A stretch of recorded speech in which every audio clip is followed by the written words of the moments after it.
Good morning, students. How's you doing? I hope you are doing well. Dear students, up to now we have completed word meanings of the chapter number 5, The Open Window, written by Hector Hug Munro.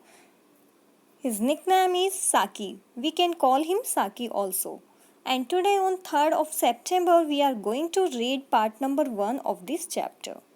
Dear students, इस chapter में होता क्या है कि एक Frampton Nuttall Frampton Nuttall name का एक man होता है। वो किसी टाइप की डिजीज़ से परेशान होते हैं। उनको नर्व सिस्टम से रिलेटेड कोई डिजीज़ होती है। जिसकी वजह से वो बहुत परेशान रहते हैं। तो उनकी जो सिस्टर है वो डिसाइड करती है कि उन्हें थोड़ा टाइम स्पेंड करने के लिए विलेज में भेज दिया जाए। तो वो उनको लेक्चर्स बना के देती है कुछ पीपल के इंट्रोडक्शन के, जिन्हें वो वहाँ पे जानती थी उस विलेज में। ताकि जो उनके ब्रदर है फ्रैम्पटन नट्टल वो वहाँ पे जाके उन लोगों से मिल सके और वहाँ पे इतना पीसफुल जो एनवायरनमेंट है वहाँ पे वो टाइम स्पेंड कर सके। हो सकता है इसी से उनकी तबीयत में कुछ सुधार आए। तो ये सोच के जो फ्रैम्पटन नट्टल है वो एक विलेज में जाते हैं। ये चैप्टर स्टार्ट होता है पेज नंबर 31 से। आपकी बुक में तो आपको पेज नंबर 31 पे टर्न करना है। क्या होता है, जो फ्रैम्पटन नट्टल है वो किसी पर्सन के पास मीन्स कि जिसे उनकी सिस्टर जानती थी और जिनका इंट्रोडक्शन लेटर उनको दिया हुआ था। तो वो उस इंट्रोडक्शन लेटर में जो एड्रेस था उसके थ्रू वो एक नॉन पर्सन के यहाँ पे चले जाते हैं विलेज में। अब क्या होता है, वो वहाँ पे बैठे होते हैं जो उस घर की ओनर है उनकी निस के साथ। भतीजी के साथ। अब क्या होता है, my aunt will come down very soon, mister Nuttel said a very calm young lady of 15 years old age। एक 15 ईयर ओल्ड एज की जो लेडी है मीन्स की जो गर्ल है वो मिस्टर नट्टल से बोलती है कि मेरी जो आंटी है जिनसे मिलने आप आए हैं वो आती ही होगी। Meanwhile you must try to bear my company. और तो आपको तब क्या करना होगा, मेरी कंपनी बियर करनी होगी मीन्स कि मुझसे बातें वगैरह करनी होगी। अब क्या होता है, Framton Nuttel try to say something which would please the niece now present without annoying the aunt that was about to come. तो जो फ्रैम्पटन नट्टल है उन्होंने कुछ कहने की कोशिश की जो निस को, उस भतीजी को प्लीज करे, हैप्पी करे। Without annoying the aunt that was about to come. और जो आंट आने वाली थी उनको बिना नाराज किए मीन्स कि वो कुछ ऐसी बात कहना चाहते थे जो ना तो आंट को नाराज करे और जो निस है उसको भी हैप्पी कर दे। He was supposed to be going through a cure for his nerves। ऐसा लगता था कि वो अपने नर्व्स जो है उसके किसी क्योर से मीन्स कि उसके इलाज से गुजर रहे हैं। अब डियर स्टूडेंट्स, यहाँ पे जो नर्व्स है ये एक डिसीज है that is related to mind in which one feels insecure and afraid.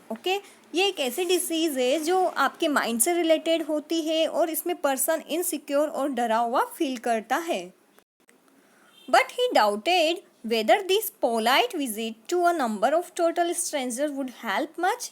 तो क्या है, उसको नर्व्स डिसीज़ हो रही थी बट उसको डाउट भी था कि वो इस टाइप से स्ट्रेंजर्स के घर पे जो विज़िट करेगा मीन्स कि वो विलेज में आया है स्ट्रेंजर्स के घर पे विज़िट करने, जो उसके फैमिली मतलब उसकी सिस्टर के नॉन है उन पर्सन के घर पे वो विज़िट करने आया है एक विलेज में।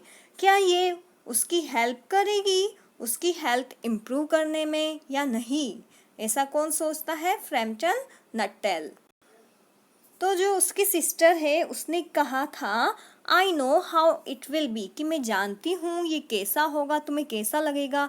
His sister had said when he was preparing to go away into the country. तो उसकी सिस्टर ने ऐसा कब कहा था, जब जो फ्रैम्पटन नट्टल है वो कंट्री में मतलब विलेज में जाने वाले थे।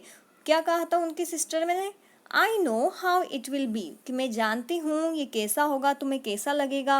You will lose yourself down there, तुम वहाँ पे खुद को खो दोगे। And not speak to a living soul, और हो सकता है तुम्हें वहाँ पे कोई लिविंग सोल ना मिले, है ना, कोई भी अच्छे इंसान ना मिले, ऐसा भी हो सकता है। And your nerves will be verse, और तुम्हारी जो नर्व्स है, मीन्स की जो तुम्हारी बीमारी है, वो और भी खराब हो जाए देन एवर थ्रू लॉनलीनेस, और तुम पहले से भी ज़्यादा अकेले वहाँ पे हो जाओ जिस विलेज में तुम जा रहे हो। इसलिए मैं क्या कर रही हूँ, I shall just give you letters of introduction to all the people I know there.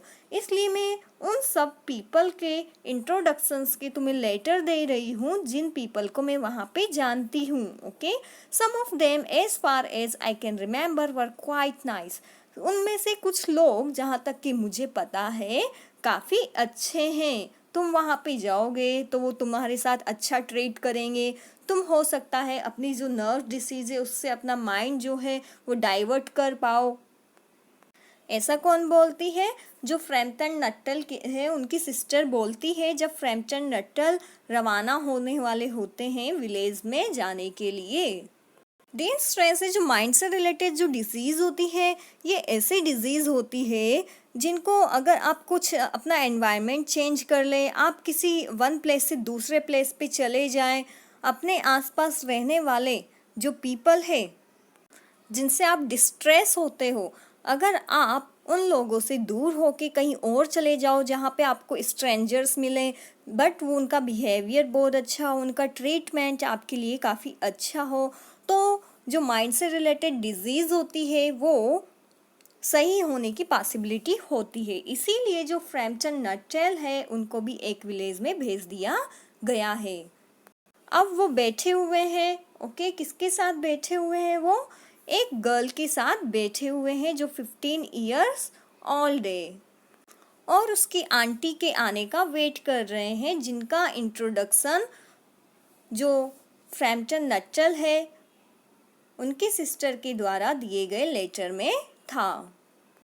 So dear students, आज के लिए बस इतना ही काफ़ी है, ठीक है।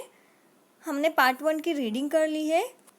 अब क्या होता है, आगे क्या बात होती है जब आंट नीचे आती है, क्या वो काइंड पर्सन होती है या नहीं होती है। To get to know that we will read this chapter ahead tomorrow. That's it for today. See you in my next lecture.